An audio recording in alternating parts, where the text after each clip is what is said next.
They called him the Butcher of Brooklyn. Leonardo Moretti didn't have a heart. He buried it 6 feet under with his wife. But on a rainy Tuesday, behind the closed doors of his fortress, the most feared man in the city walked into his nursery and saw something that froze his blood. The quiet, invisible Maid was doing the unthinkable with his newborn heir. What happened in the next 5 seconds didn't just change the underworld. It started a war. You think you know Mafia romances, you have no idea. This is the true story of the silent vow. The rain in Chicago doesn't wash things clean. It just makes the grime slicker. Leonardo Moretti stood by the floor-to-ceiling window of his penthouse office, the glass reflecting a man who looked less like a human being and more like a statue carved from grief and granite. At 34, Leonardo was the don of the Moretti crime family, a sprawling empire that ran everything from the docks on Lake Michigan to the high-stakes poker rings in the Loop. He had money that could burn a hole in the Federal Reserve and power that made senators stutter. But right now, the only thing Leonardo Moretti possessed was a headache that felt like a drill press and a son he couldn't stop from crying. The sound of the baby's wails drifted down the grand spiral staircase, ghosting through the heavy oak doors of his study. It had been 3 months. 3 months since the car bomb that took Isabella, his wife.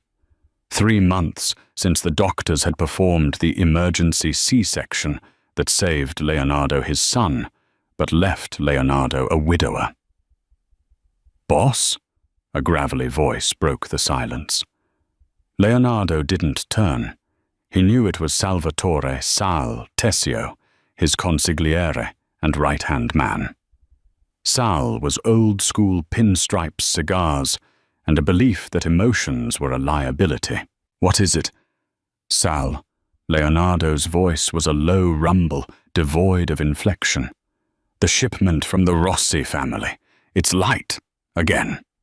Sal stepped further into the room, placing a ledger on the mahogany desk. "Dante Rossi is testing you, Ardo. He thinks because you're preoccupied that the wolf has lost its teeth." Leonardo finally turned.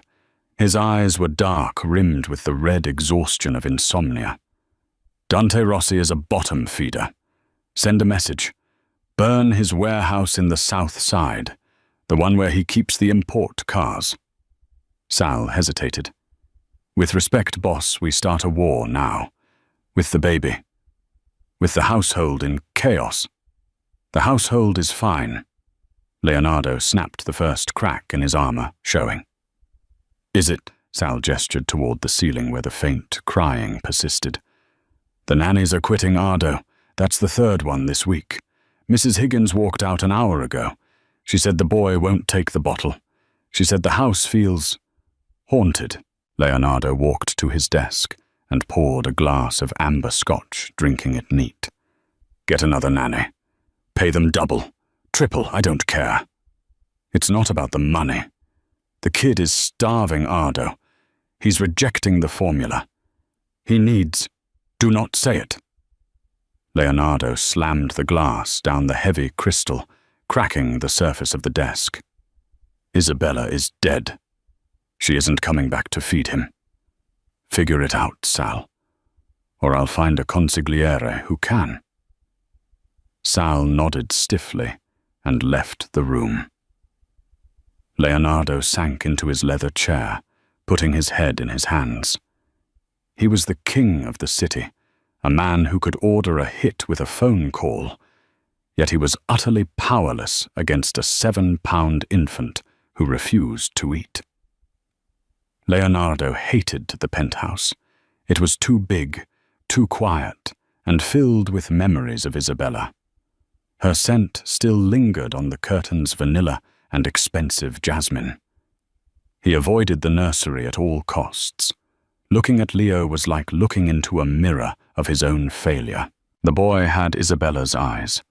Every time Leonardo looked at him, he saw the woman he failed to protect. He checked his watch. 2:00 a.m. The crying had stopped. Panic, cold and sharp, spiked in his chest. Silence was worse than the screaming. Silence meant something was wrong. Leonardo stood up, unholstering the Beretta. 92 FS he kept strapped to his side, a habit from the streets that money hadn't erased. He moved out of the office, his footsteps silent on the plush carpet. He ascended the stairs, the shadows of the banister stretching like prison bars across the hallway. He reached the nursery door. It was slightly ajar. A soft, rhythmic sound came from inside. It wasn't crying. It was a hum, a melody, Isabella's favorite lullaby. Leonardo froze. His heart hammered against his ribs. For a split second, the rational part of his brain shut down, and he thought, "She's back. It was all a mistake." He pushed the door open with the barrel of his gun, ready to confront a ghost. But it wasn't a ghost. The room was dim, lit only by the streetlights filtering through the rain-streaked window. In the rocking chair where Isabella used to sit, sat a woman. She was small, her uniform a simple grey maid's dress, blending into the shadows. Her back was to the door. Leonardo lowered the gun slightly, confusion warring with his adrenaline. It was just one of the cleaning staff, one of the invisible people he paid to keep the marble polished and the sheets white. He didn't even know her name. "What are you doing?" Leonardo rasped, his voice sounding like grinding stones. The woman flinched violently, but she didn't stand up. She hunched over, curling her body protectively around the bundle in her arms. "I said..." Leonardo stepped into the room, his anger rising. "What are you doing with my son?" He moved around the chair to face her, and what he saw stopped him dead in his tracks. His son Leonardo, the boy who had screamed for hours, the boy who had rejected every expensive formula and every highly credentialed nanny, was silent. He was latched onto the maid's breast, nursing greedily, his tiny hand clutching the fabric of her grey dress. The maid looked up. She was young, perhaps 24. Her hair was a messy brown tangle, her face pale and terrified. Her eyes were wide, shockingly blue, and filled with tears. I'm sorry, sir," she whispered, her voice trembling. "He was crying. He wouldn't stop. I couldn't bear it." Leonardo stared. He looked at the exposed skin, the milk, his son's peaceful face. It was an intimate, primal act that belonged to his dead wife. It felt like a violation. It felt like a miracle. "Who are you?" Leonardo asked, the gun now hanging loosely at his side. "Amelia," she breathed. "Amelia Clark. I clean the second floor." Leonardo looked at her chest, then at her face. "You have milk." It wasn't a question. It was an accusation. Amelia pulled the baby closer, covering herself with a trembling hand, though Leo protested the interruption with a soft whine. I lost my daughter 2 weeks ago. Stillborn." The air left the room. 2 tragedies in one room. A father with a baby and no wife. A mother with milk and no baby. "Put him down," Leonardo commanded, his voice devoid of emotion. "Sir, he's still hungry." "I said, put him down." Leonardo roared, the grief suddenly twisting into blind rage. "Get out! Get out of my house!" Amelia scrambled up hastily, adjusting her dress. She placed the fussing baby gently into the crib. She looked at Leonardo one last time, terror and pity warring in her eyes, before she ran past him, fleeing into the hallway. Leonardo stood over the crib. Leo began to cry again, a high-pitched, hungry wail that tore through the silence. Leonardo looked at his hands. They were shaking. He had just fired the only person who could calm his son. Amelia Clark ran until her lungs burned. She didn't stop at the servants' quarters. She ran straight out the back service entrance into the pouring Chicago rain, without a coat, without her purse, without her dignity. She collapsed under the awning of a closed bakery 3 blocks away, shivering violently. The cold rain mixed with the hot tears on her face. Stupid. Stupid, stupid, stupid. Why had she done it? She knew the rules. Don't look Mr. Moretti in the eye. Don't speak unless spoken to. Never enter the family wing. But the crying, it had gone on for hours. It echoed through the vents into the small room where she polished silver. It gnawed at her. Every cry felt like a physical pull on her body. Her body, which was still confused, still mourning, still producing sustenance for a child who was buried in a pauper's grave in Queens. She had lost her baby, a little girl she named Daisy, to a cord accident. Her fiancé, a mechanic named Jack, had left her the day after the funeral, unable to deal with the grief and the medical bills. She had taken the job at the Moretti estate because the pay was under the table and she needed to disappear from her old life. She knew who Leonardo Moretti was. Everyone did. He was a monster in an expensive suit. But looking at that baby, she didn't see a monster's spawn. She saw a starving, lonely child. Amelia. A black SUV pulled up to the curb, splashing water onto her ankles. The window rolled down. It was Sal Tessio. Amelia shrank back against the brick wall. "Please, I won't say anything. I swear. Just let me go." Sal looked at her, his expression unreadable. "Get in." "No. The boss wants to see you." "He fired me. He had a gun." "He also has a screaming baby," Sal said dryly. "And you seem to be the only solution. Get in the car, Amelia, unless you want to freeze to death out here." Amelia hesitated. She had nowhere to go. Her apartment rent was overdue. She had $11 in her pocket. And a treacherous part of her heart admitted she wanted to make sure the baby was okay. She opened the door and climbed into the warm leather interior. The ride back to the penthouse was silent. Sal didn't ask about what happened, and Amelia didn't offer. When they arrived, the atmosphere in the house had shifted. It was manic. Servants were scurrying around, looking terrified. The crying from upstairs was now a hoarse, exhausted, raspy sound that was painful to hear. Sal led her straight up the stairs, past the guards who looked at her with curiosity. He opened the nursery door. Leonardo was pacing the room like a quartered tiger. His tie was undone. His sleeves rolled up, revealing tattoos that wrapped around his forearms, Latin script and geometric lines. He stopped when he saw her. The rage was gone, replaced by a desperate, hollow exhaustion. "He won't eat," Leonardo said. He didn't say hello. He didn't apologize. He just gestured to the crib.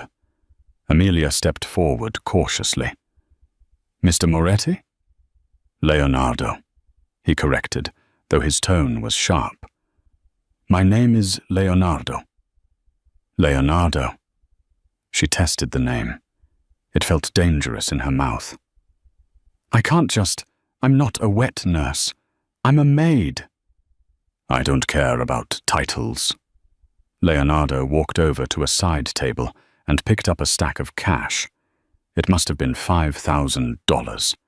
He held it out to her. "Feed him." Amelia looked at the money, then at him. "I'm not a prostitute, Mr. Moretti.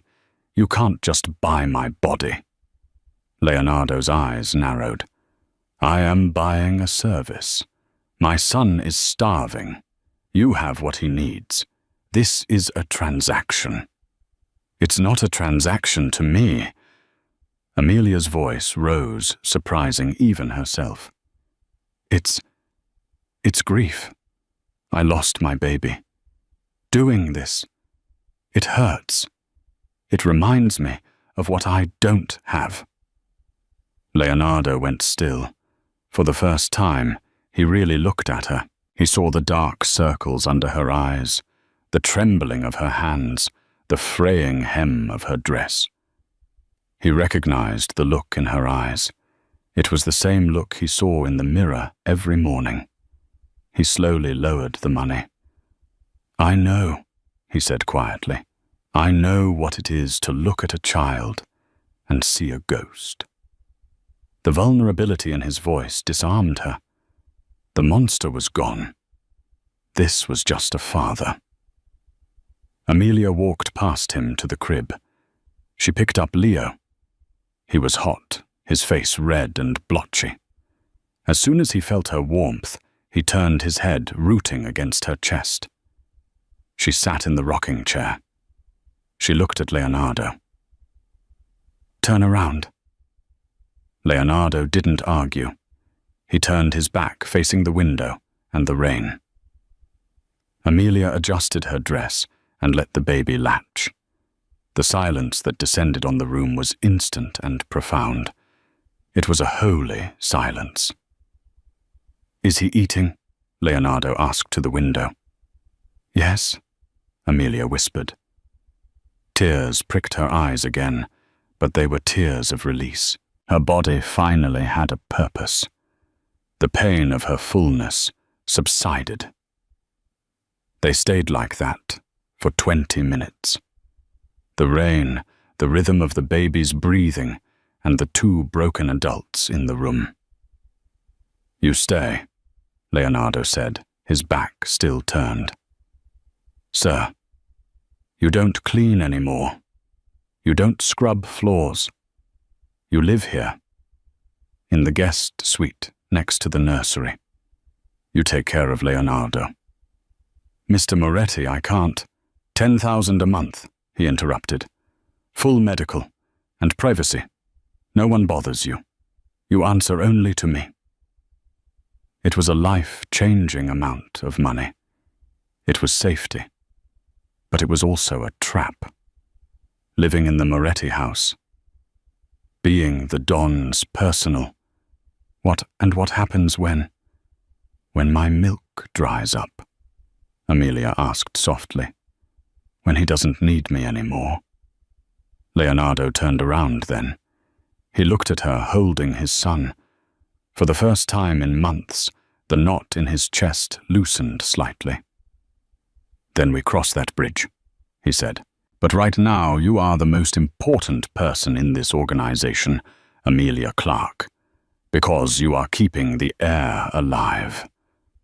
He walked to the door. "Sal will bring your things.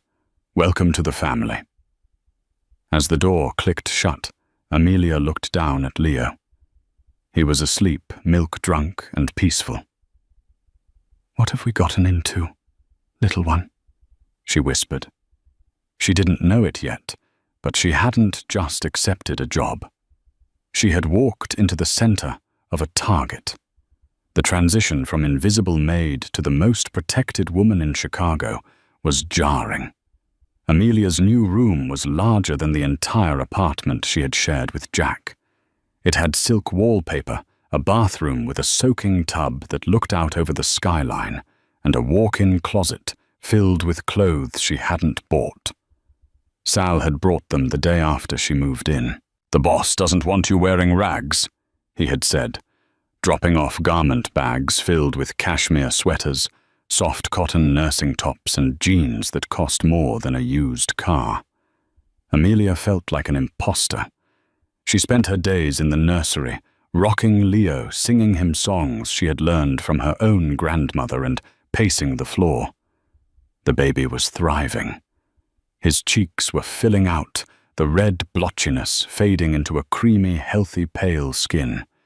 He was a beautiful child, possessing a solemnity that reminded her aching heart of his father. Leonardo was a ghost in his own home.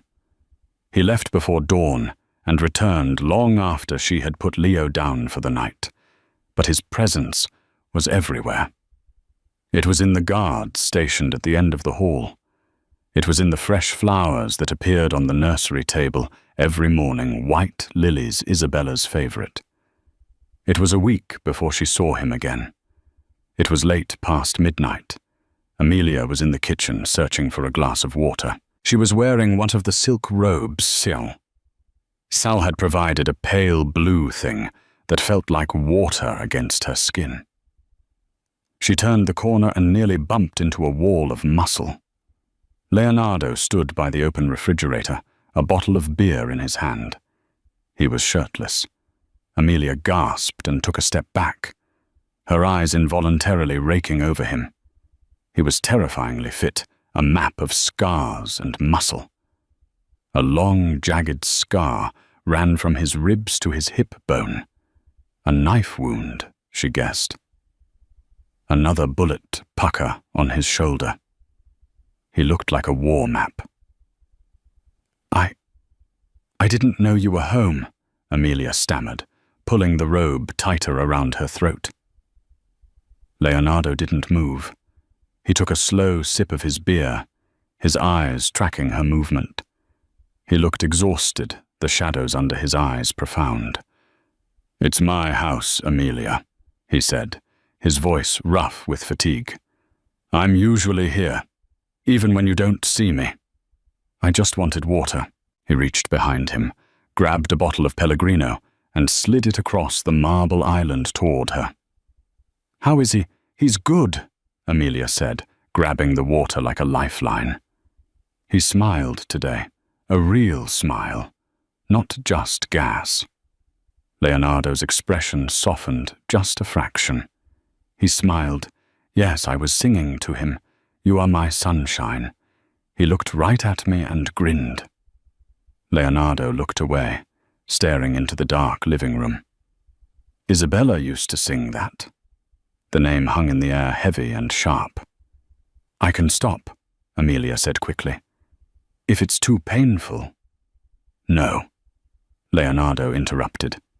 He walked around the island, stopping just inches from her. He smelled of cigar smoke, gunpowder, and expensive soap. The scent was intoxicating and dangerous. "Keep singing it. He needs to remember her, even if I can't bear to." He reached out his hand, hovering near her face. For a moment, Amelia thought he was going to touch her cheek. Her heart hammered a frantic rhythm against her ribs. She wasn't scared of him anymore. She was feeling something else entirely, something warm and magnetic that she had no business feeling for a man like him. But he pulled his hand back. "Go to bed, Amelia. It's not safe for you to be wandering down here." "Safe from what?" she asked, emboldened by the late hour. "You have guards at every door." Leonardo's dark eyes locked onto hers. "Safe from me." He turned and walked away, disappearing into the shadows of the house. Amelia stood there, shivering in the warm kitchen, the taste of danger lingering on her tongue. The bubble of isolation popped 2 days later. Amelia was in the nursery, folding onesies when the door burst open. It wasn't Leonardo. It was a woman. She was stunning, tall with raven black hair, slicked back into a high ponytail, wearing a red power suit that screamed money. She marched into the room as if she owned it, her heels clicking sharply on the hardwood. "So," the woman sneered, looking Amelia up and down with disdain, "this is the wet nurse." Amelia stood up instinctively, placing herself between the woman and the crib. "Who are you?" "I'm Sofia Valenti," she said. flashing a smile that was all teeth. Leonardo's fiancé. Amelia felt a cold stone drop in her stomach. Fiancé Sal hadn't mentioned a fiancé. Leonardo hadn't mentioned a woman. "I didn't know," Amelia said quietly. "Of course you didn't. You're the help." Sophia walked to the crib and looked down at Leo with an expression of mild disgust. "God, he looks just like Isabella. Poor thing. Hopefully he grows out of that weak chin." She reached out a manicured hand to touch the baby's face. "Don't," Amelia said sharply. Sophia froze. She turned slowly to face Amelia. "Excuse me. Wash your hands," Amelia said, her voice shaking but firm. "He has a weak immune system. You can't touch him with street hands." Sophia laughed, a cold, brittle sound. "You think you can order me around? In my future husband's house? Listen to me, you milking cow. You are a temporary utility. Once that brat is weaned, you'll be back in the gutter where Leonardo found you. Don't get comfortable." She stepped closer, invading Amelia's personal space. "And don't look at Leonardo. I've seen the way the help looks at him. He's a king. You are dust. Remember that." "Get out!" The voice came from the doorway. It was a low growl, vibrating with menace. Leonardo stood there. He was wearing a dark suit, his face thunderous. Sophia's demeanor changed instantly.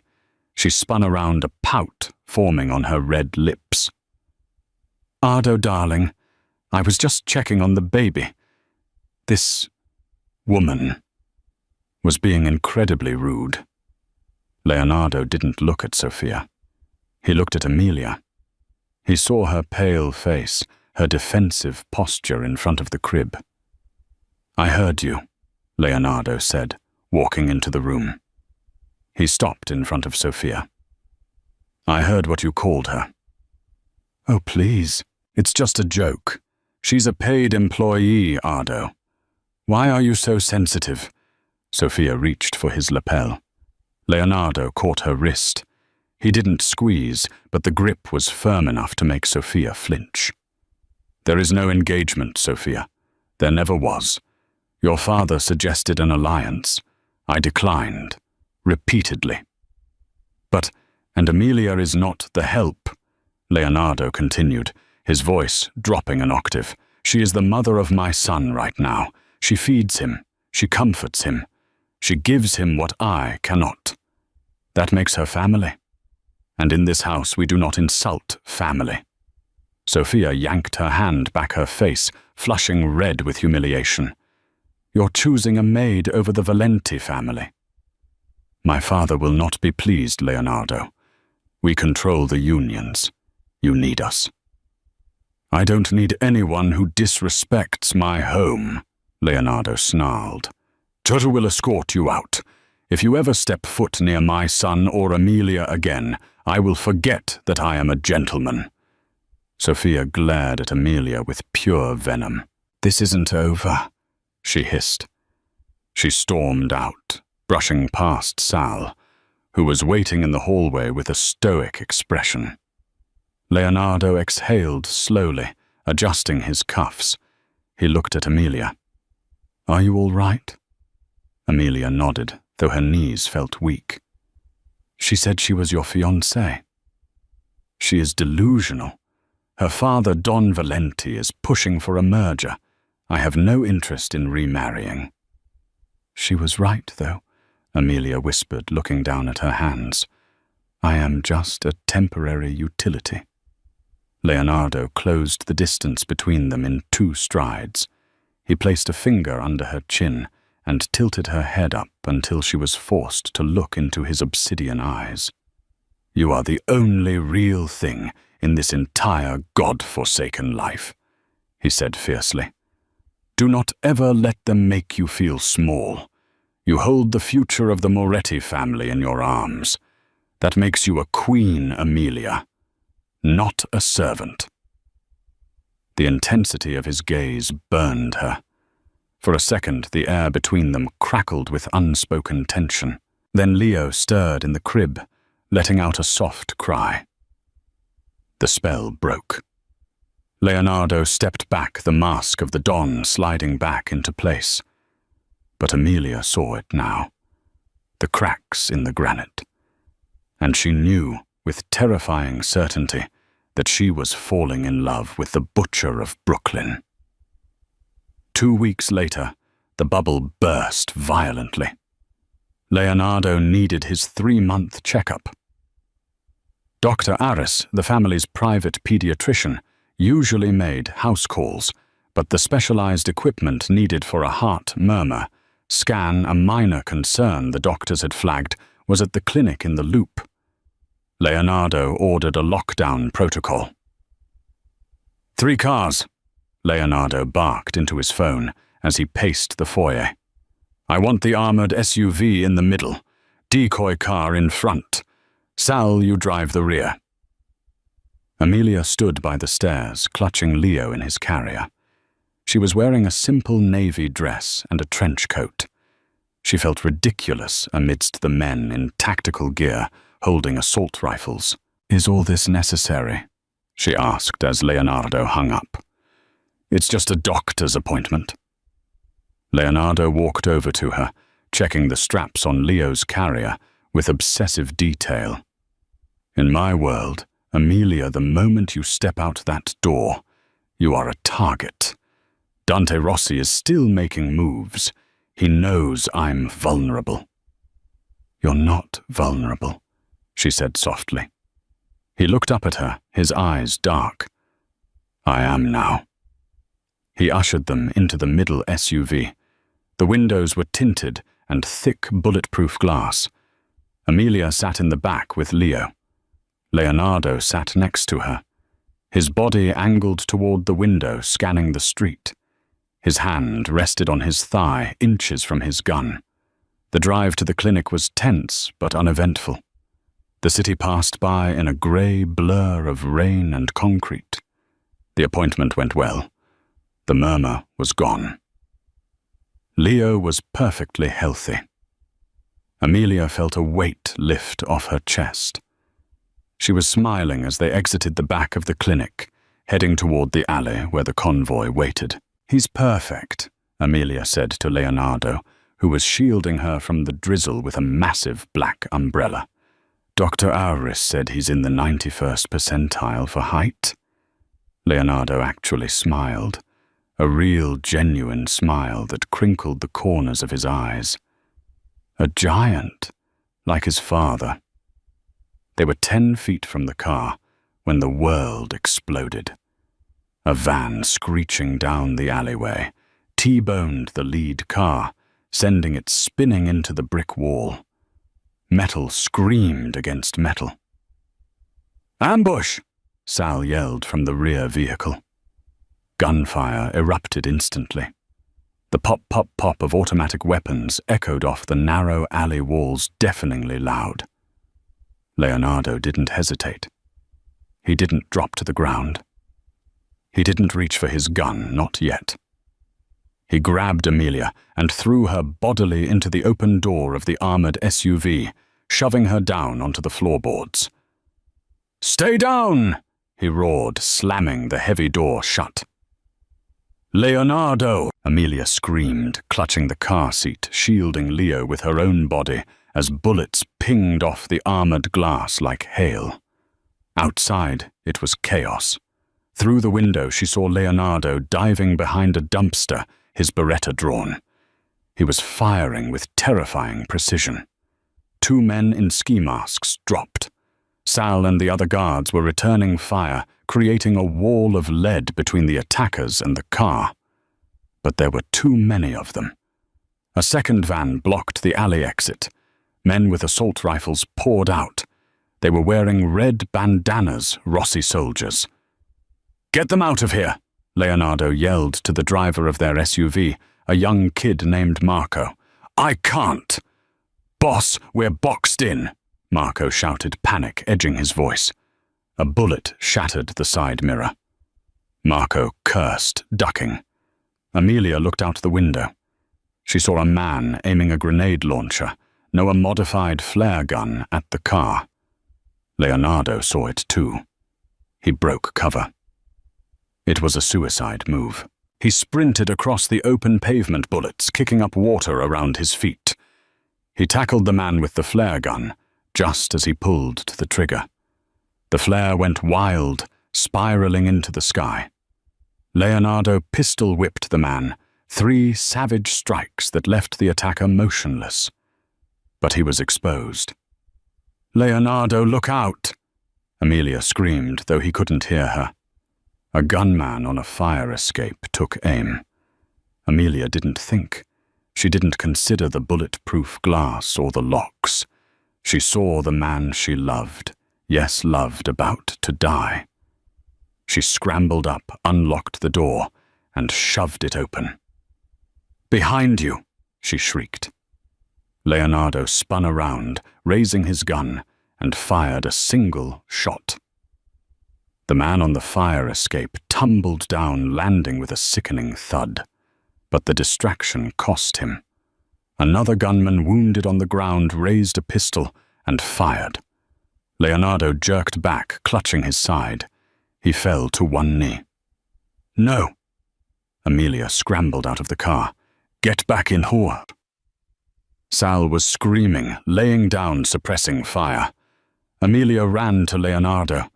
He was groaning, blood seeping through his fingers, staining his white shirt crimson.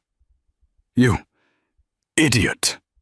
He wheezed, looking at her with wide, terrified eyes. "Get to the car!" "Not without you." Amelia grabbed him under the arm. She was small and he was heavy, dead weight. But adrenaline is a powerful drug. "Get up, Leonardo." "For Leo. Get up."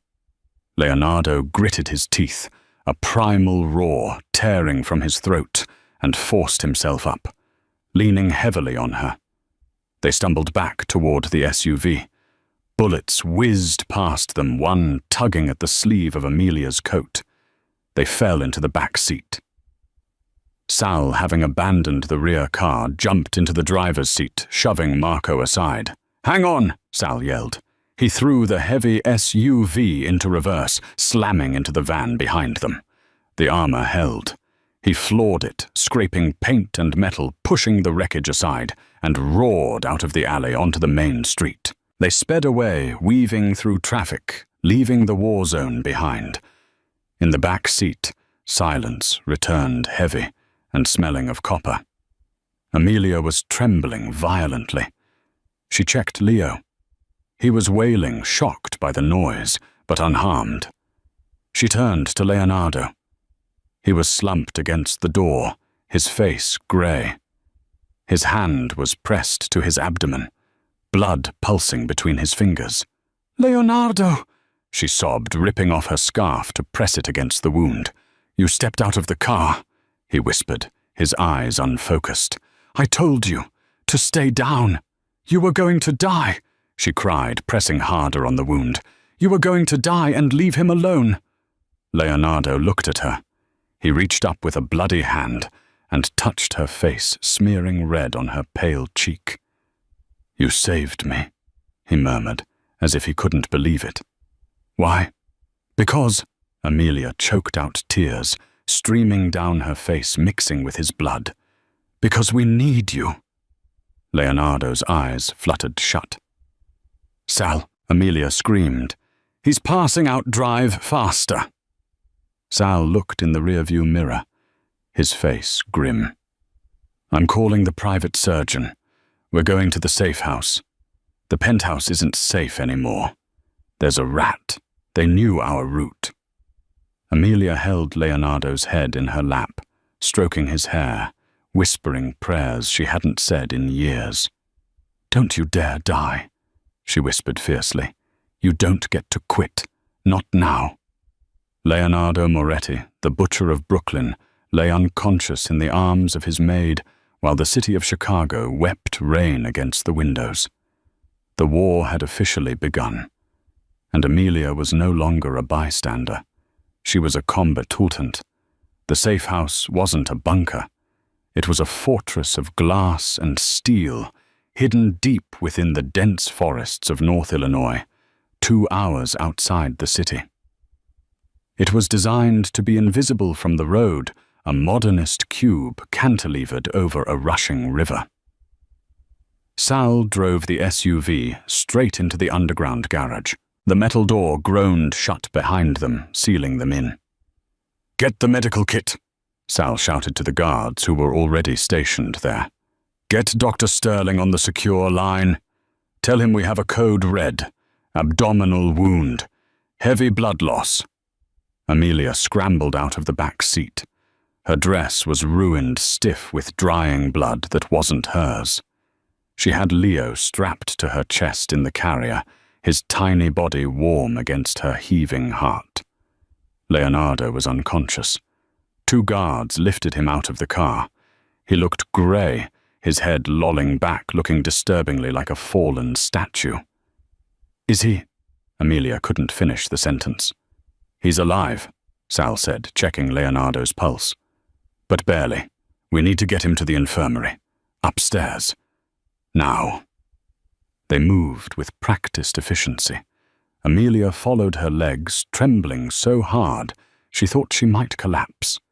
She was ushered into a sterile white room that looked more like an operating theatre than a bedroom. Dr. Sterling, a balding man with wire-rimmed glasses who looked like a university professor but moved like a combat medic, was already scrubbing in. He had arrived by helicopter minutes before them. "Get him on the table," Sterling barked. "Cut the shirt." Amelia stood in the corner, clutching Leo. She watched as they sliced open Leonardo's custom-tailored shirt.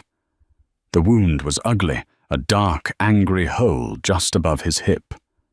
"Bullet is lodged," Sterling announced, pressing monitors to Leonardo's chest. The heart monitor began to beep a fast, erratic rhythm. "BP is dropping. 80/50. I need O negative. 2 units. Stat." "Ma'am, you need to leave," one of the guards said, gently touching Amelia's arm. "No," Amelia said. Her voice was quiet but steely. "Ma'am, this is going to get messy." "I said no." Amelia turned on him, her blue eyes blazing. "I am not leaving him. I held his blood in the car. I am not leaving him now." The guard looked at Sal. Sal gave a curt nod. "Let her stay. She's earned it." For the next 2 hours, Amelia watched the man she loved be taken apart and put back together. She saw the clamp of hemostats, the suction of blood, the metallic clink of the bullet being dropped into a metal tray. She hummed softly to Leo, keeping him calm, while her eyes never left Leonardo's face. She prayed. She bargained with a god she hadn't spoken to since her daughter died. "Take anything else," she pleaded silently. "Take the money. Take my pride. Just don't take him. Don't make Leo an orphan twice."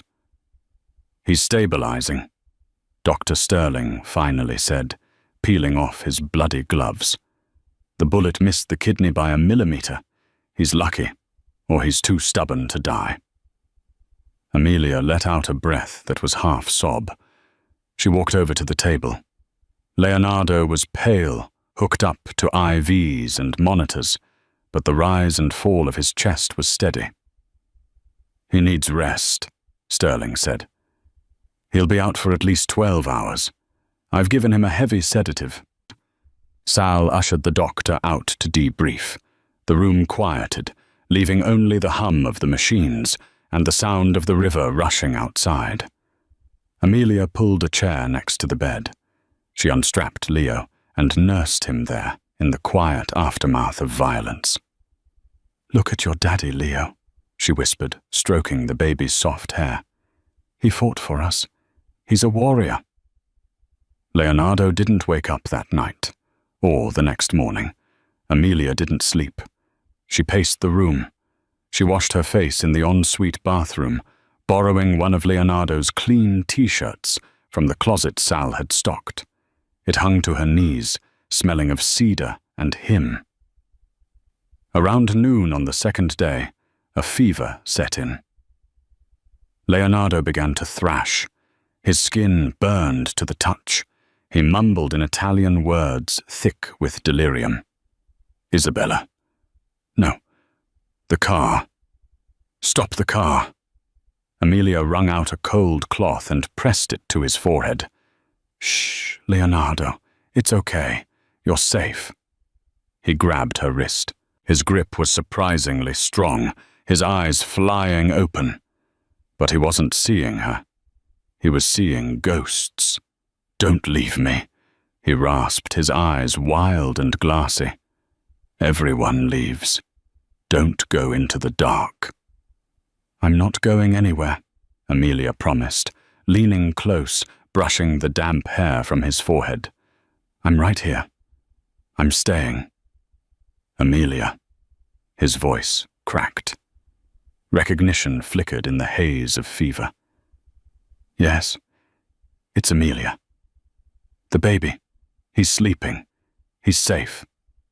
Leonardo let out a shuddering breath. He pulled her hand down, pressing it against his chest, right over his beating heart. You, in the car, you saved me. You saved us first. Why? He asked again, the question haunting him even in his delirium. I am a bad man. I have done terrible things. I don't see a bad man, Amelia whispered, her thumb stroking the back of his hand. I see a father. I see the man who gave me a home when I had nothing. Leonardo looked at her, really looked at her, through the pain and the fever. I think, he murmured, his eyelids drooping as the sedative pulled him back under. I think I could be good for you. He passed out again, but he didn't let go of her hand. Amelia sat there as the sun went down, turning the glass walls into mirrors reflecting the two of them. The king and the maid, bound together by blood and secrets. 3 days later, Leonardo was sitting up. He was weak, his movement restricted by the bandages wrapped tightly around his torso, but the fever had broken. The sharp, calculating intelligence was back in his eyes. He sat at the kitchen island of the safe house, reviewing security footage on a tablet. Amelia was cooking eggs at the stove. It was a domestic scene that felt bizarrely normal considering the circumstances. The leak came from the transport team, Leonardo said, his voice gravelly but strong. He pushed the tablet away in frustration. Only 4 people knew the route. Me, Sal, the driver, and the dispatcher. Sal would never betray you, Amelia said, flipping an egg. She didn't turn around. He looks at you like a son. In this life, Amelia's sons kill fathers for a crown. Caesar and Brutus. It's the history of the world. Sal isn't Brutus, she insisted, plating the food and setting it before him. Eat. Dr. Sterling said you need protein. Leonardo looked at the eggs, then at her. She was wearing jeans and a soft grey sweater, her hair pulled back in a messy bun. She looked tired but resilient. The fear that had defined her when they first met was gone, replaced by a quiet strength that he found utterly captivating. You've become bossy, he noted, picking up a fork. Someone has to be. You're a terrible patient. I'm a terrible everything, he muttered. He took a bite, then paused. Amelia. Yes. Thank you. She froze. For the eggs. For staying. Sal told me you refused to leave the room during the surgery.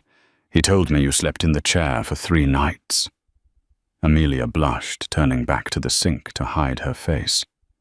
I didn't want Leo to be alone if If something happened... Leo has a nursery down the hall. You weren't staying for Leo. Leonardo stood up. He moved slowly, wincing slightly, but he walked over to her. He turned her around to face him. The kitchen was silent. The forest outside was a wall of green pine and grey mist. Why did you stay, Amelia? She looked up at him. The air between them was suddenly thin electric. Because, she whispered, her heart pounding against her ribs. Because I couldn't imagine a world without you in it. Leonardo's eyes darkened. He reached out, cupping her face in his large, rough hands. His thumbs traced her cheekbones. I am a dangerous man to love Amelia. I bring war to my doorstep. I have blood on these hands. I know, she said, leaning into his touch. But you also have gentleness. I've seen it. If you step across this line, he warned, his voice low and husky, there is no going back. You become mine, fully, and I protect what is mine with a violence that will scare you. I'm not scared, she breathed. Leonardo groaned low in his throat and lowered his head. The kiss was not gentle. It was hungry, desperate, a collision of two souls who had been starving for connection. He tasted of coffee and desire. She tasted of hope. He pulled her closer, hissing in pain as his wound stretched but refusing to let go. Amelia wrapped her arms around his neck, careful of his injury, pouring every ounce of her unspoken feelings into the kiss. For a moment, the Mafia, the guns, the Rossi family, it all disappeared. There was only this. The heat of him, the stubble of his beard against her skin, the sound of the heavy security door slamming open downstairs, shattered the moment. Leonardo broke the kiss instantly, his hand flying to the gun taped beneath the counter. He pushed Amelia behind him. Stay back, he commanded. Sal burst into the room. He looked disheveled, his face bruised, his knuckles bloody. He was dragging a man by the collar of his shirt. It was Marco, the young driver. Marco was weeping, his face a mask of terror. I found the rat boss, Sal spat, throwing Marco onto the floor. Found him trying to disable the perimeter sensors. Leonardo stared down at the kid. Marco was barely 20. Marco, Leonardo said, his voice terrifyingly calm. I trusted you with my son's life. I didn't have a choice, Marco sobbed, curling into a ball. They have my sister, Boss Rossi. He took Julia. He said he'd cut her throat if I didn't give up the location. So you gave him the route to the clinic. Yes, I'm sorry, I thought they would just scare you. I didn't know they'd use a grenade launcher. And now... Leonardo stepped closer, the gun in his hand, heavy and dark. What are you doing with the sensors, Marco? He told me to lower the shields, Marco whispered, or Julia dies today. Leonardo went still. Sal went still. If you were lowering the shields, Leonardo asked slowly, that means they are already here. As if on cue, a siren wailed the proximity alarm. Perimeter breach, Sal yelled, pulling his weapon. Sector 4, the woods. Leonardo grabbed Marco by the shirt, hauling him up. Where are they coming from? Everywhere, Marco wept. He brought everyone. Rossi is here himself. He wants to finish it. Leonardo shoved Marco toward Sal. Lock him in the panic room. If we survive, I'll decide if he lives or dies. He turned to Amelia. The tenderness from moments ago was gone, replaced by the hardened resolve of the Don. Get Leo, he ordered. Go to the panic room in the basement. Do not open the door for anyone but me or Sal. Do you understand?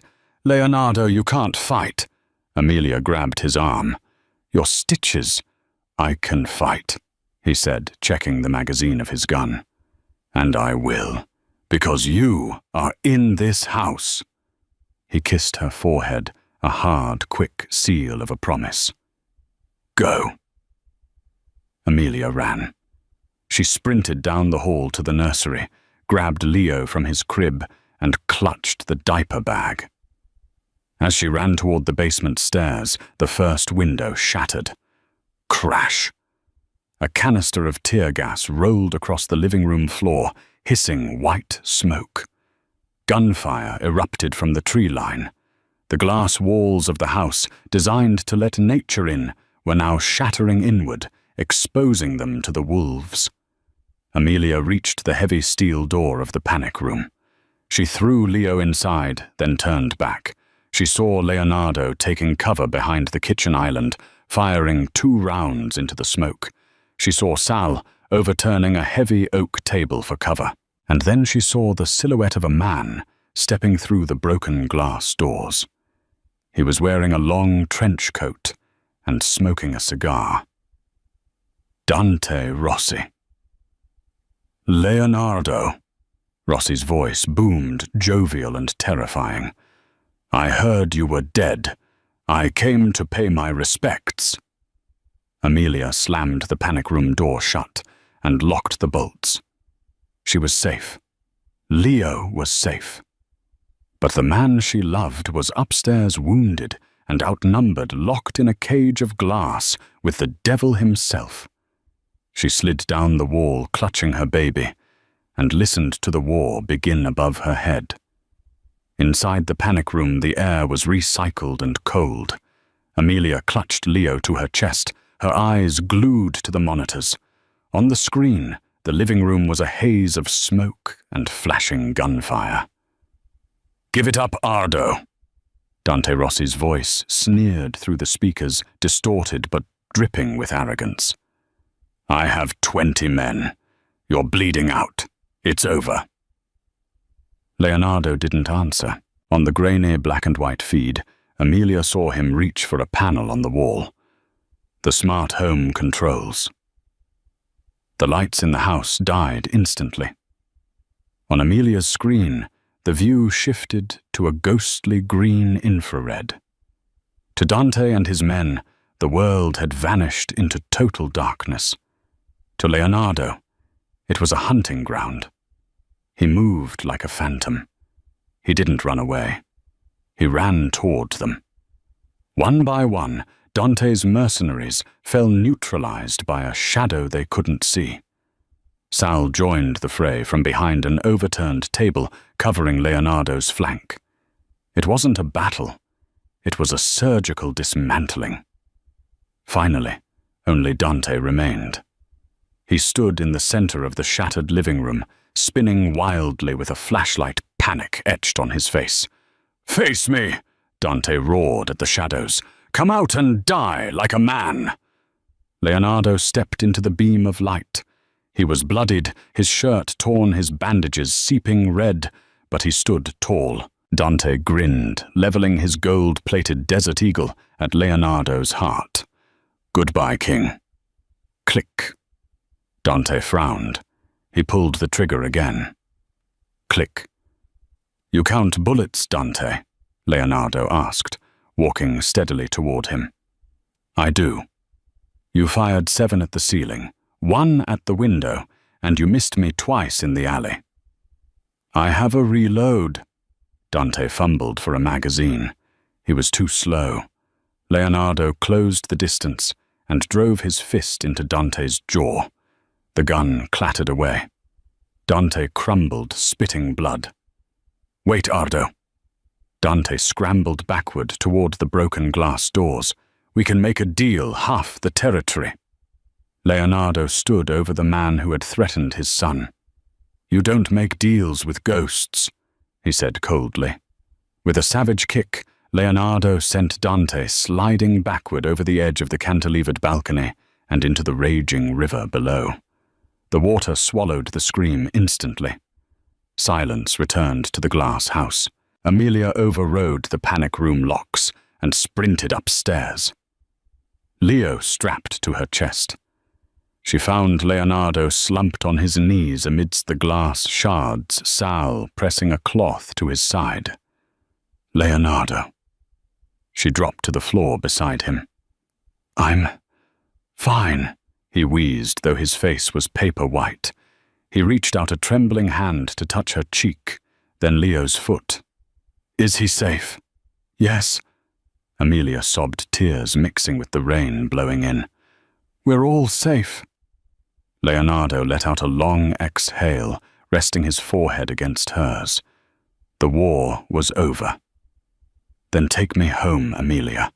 I'm done fighting." 1 year later. The garden of the Moretti estate was no longer a fortress. It was a home. Little Leo, now a sturdy toddler, waddled across the grass chasing a golden retriever puppy. Amelia watched from the patio sipping iced tea. She wore a simple white sundress and a massive diamond ring that caught the sunlight. The glass doors opened, and Leonardo walked out. He moved easily now, though the scar on his side would always remain. He looked younger, the heavy weight of the underworld lifted from his shoulders. "Sal just called," Leonardo said, sitting beside her and taking her hand. "The merger with the unions is complete. The business is legit, Amelia. 100%. No more guns. No more shipments." Amelia smiled, squeezing his hand. "You did it." "We did it," he corrected. He watched his son play a look of profound peace on his face. "I was a dead man, walking before you walked into that nursery. You didn't just feed my son. You saved my soul."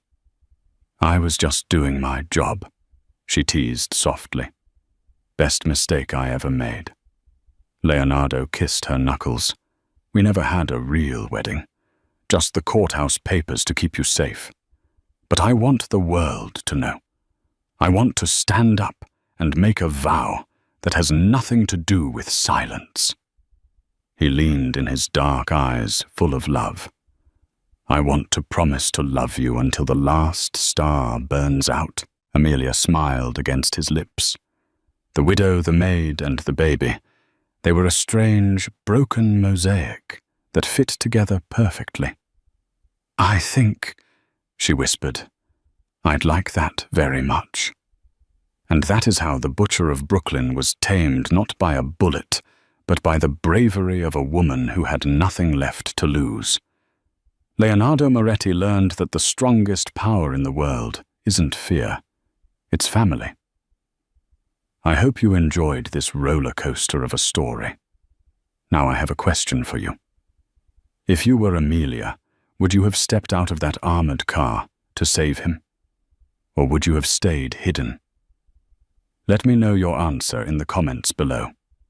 If you want more incredible, true crime-inspired romances like this, please smash that like button, hit subscribe, and ring the notification bell so you never miss a story. Thanks for watching.